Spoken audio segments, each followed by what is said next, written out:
Welcome to the second lesson of, we can say, your economics utility analysis. इससे पहले के lecture में हमने डिस्कस किया कि यूटिलिटी क्या होती है. Utility is your wants satisfying capacity. आपकी ज़रूरतों को पूरा करने की जिस भी चीज़ में क्षमता रहेगी या उसको पूरा करने की जिसमें ताकत रहेगी, पावर रहेगी, this is known as, we can say, utility. Utility is wants satisfying capacity, and utility is classified into two broad categories. First one is, we can say, marginal utility, and another one is total utility. Now marginal utility means what? Addition made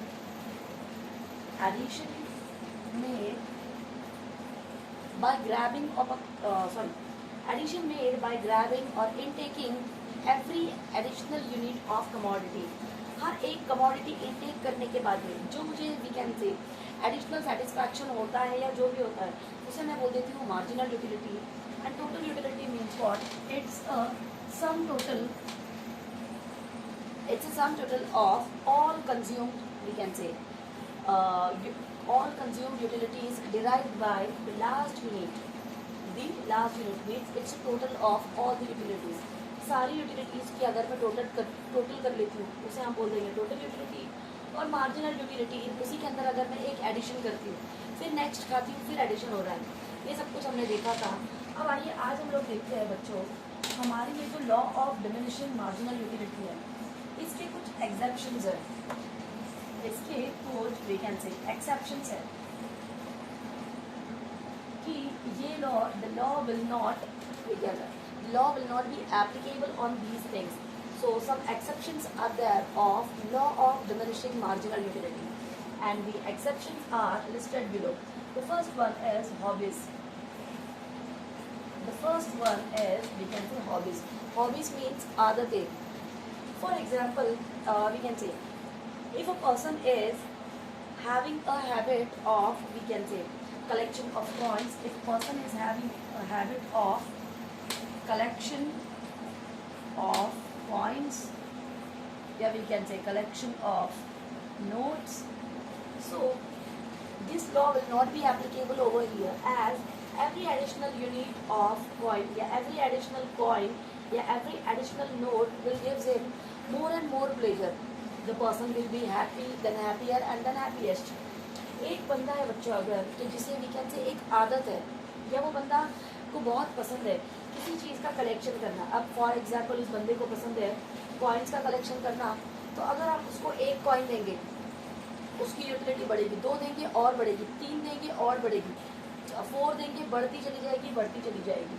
so we can say if a person is having a habit of, we can say, collection of coins, collection of currency notes and other things, so hobbies will not, we can say, we accept, yeah, these things are included in exception of law of diminishing marginal utility. हमारी law of diminishing marginal utility क्या है बच्चों कि we can say, एक, we can say, certain period के बाद में हम उस पर्टिकुलर चीज़ से ऊब जाते हैं, बोर हो जाते हैं या परेशान हो जाते हैं, बस अब नहीं चाहिए, है ना, अचानक से वो चीज़ मुझे चाहिए ही नहीं. बट अगर एक बंदे की वो हॉबी ही है कोई चीज़ को, वी कैन से, कलेक्ट करना एंड ऑल, एक बंदे को अगर कॉइन्स कलेक्ट करने की आदत है तो वो बंदा कभी भी उस चीज़ से बोर नहीं होगा. अगर उसकी वो आदत है, उसे अच्छा लगता है, तो वो बंदा उसको जितना कलेक्ट करेगा उतनी उसे खुशी मिलेगी.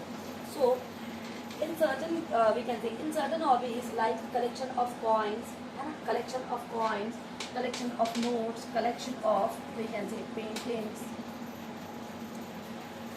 collection of music, collection of reading.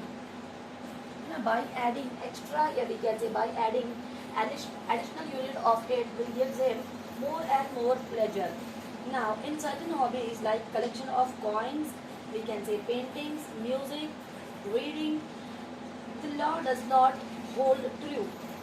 On these things the law does not hold true, because every additional increase in stock, because every additional increase in that stock, increase in stock will give more pleasure to them. will give more pleasure to them.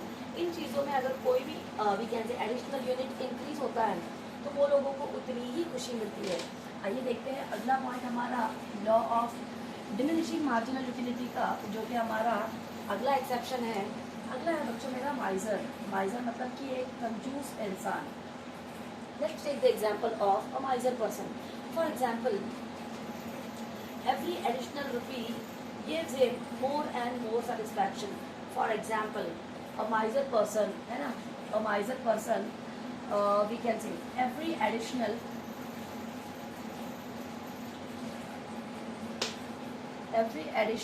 rupee gives him more and more satisfaction.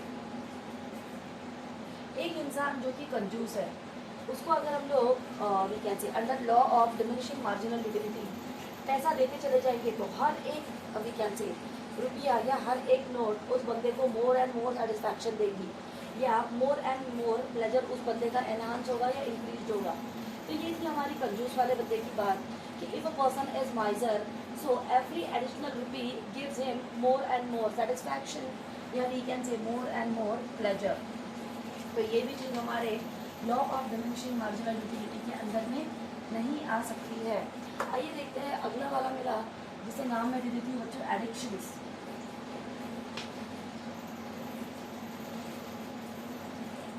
Let's take the example of, okay guys, let's take the example of a drug addict,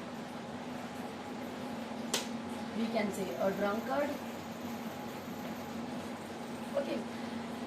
Let's take the example of, we can say, a drug addict person and a drunkard person. For example, these two persons are, we can say, they are addicted towards drugs and towards, we can say, beer, liquor or all XYZ things. एक बंदा है बच्चों, उसको drugs की आदत लग चुकी है, वो उस चीज़ का आदी हो चुका है, ड्रग के बिना वो जीना ही नहीं चाहता है या जी ही नहीं पाएगा। और एक बंदा है जो कि वी कैन से ड्रंकर्ड है, वी कैन से जो बहुत ज़्यादा लिक्वर या ड्रिंक इनटेक करता है।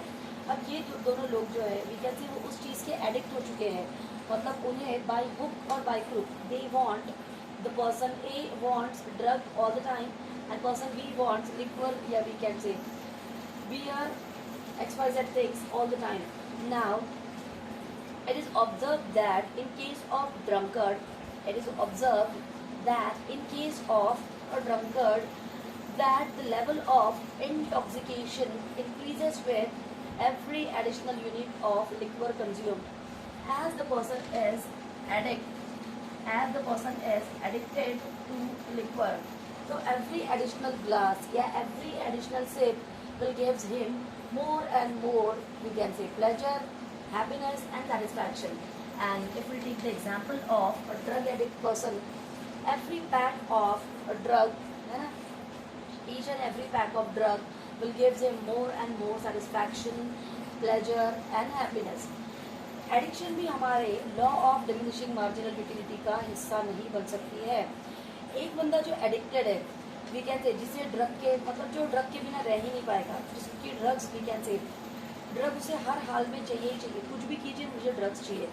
उस बंदे को अगर हम लोग उसके ऊपर law of diminishing marginal utility apply करना चाहे तो हमारा ये लॉ उसके ऊपर वी कैन से ट्रू साबित नहीं होगा, या वी कैन से ये हमारा the law does not hold true, the law does not hold true as the person is addicted by the drug or we can say by the liquor.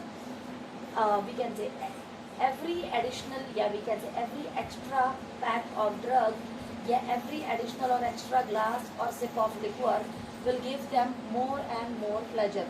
Move on to the next one guys, which is power. Move on to the fourth point, which is power.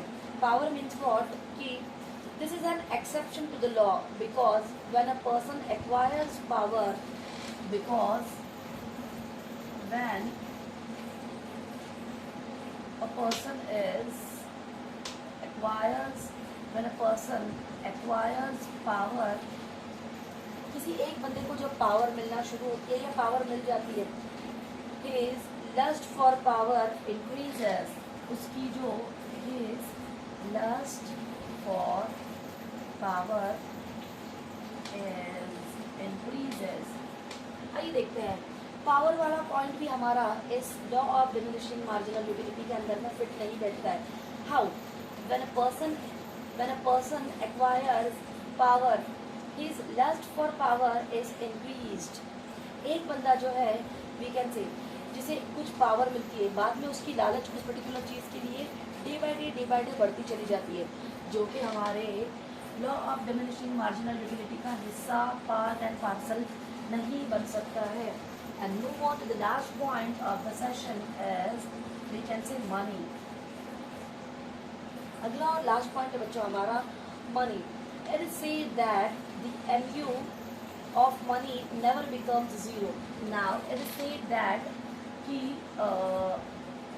MU of money, MU means what? The marginal utility of money will not become zero in certain cases। Yeah, we can say in normal cases what happen now, कि at a certain level MU will become, we can say, zero। But if we take the example of money, so in the case of money MU will not become zero।